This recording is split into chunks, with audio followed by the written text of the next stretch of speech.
Nous allons voir maintenant un tutoriel qui concerne ce que l'on appelle les écarts de règlement. Donc les écarts de règlement interviennent lorsque l'on lettre donc un client ou fournisseur et il y a une différence entre la facture et le règlement. Alors on avait paramétré donc dans les paramètres société un écart de 1 euro. Donc ici, dès que vous avez une différence de règlement jusqu'à 1 euro, eh bien, EBP va quand même vous lettrer le compte, mais il va vous générer ce qu'on appelle une écriture d'écart de règlement qui peut être en votre faveur ou défaveur. Donc on va revenir là cette fois-ci sur un compte client. Donc là je peux aller dans consultation des comptes. Je vais aller donc ici sur le client, vous voyez, Dupont dans les comptes auxiliaires.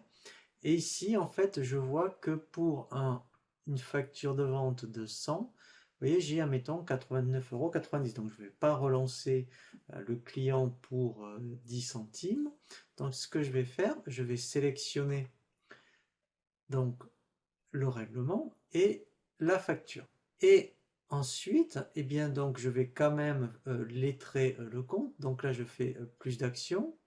Et là, je fais lettrer. Voilà. Et lui, vous voyez que automatiquement, en fait, eh bien, ici, il va me générer ce qu'on appelle une OD.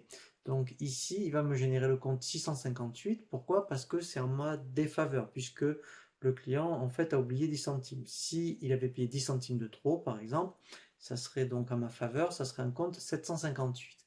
Donc là, tout simplement, eh bien, je vais valider l'écriture. Et l'intérêt, en plus, c'est que vous voyez ici, il va la lettrer. Et ici, vous voyez, il me rajoute donc les 10 centimes donc d'écart. Donc c'est très pratique puisque ce sont des opérations comptables qu'il faut faire. Donc ça fait l'objet d'écritures en fin d'année en principe, des écritures de régularisation. Bien là, l'intérêt, c'est que c'est EBP qui va le faire pour vous.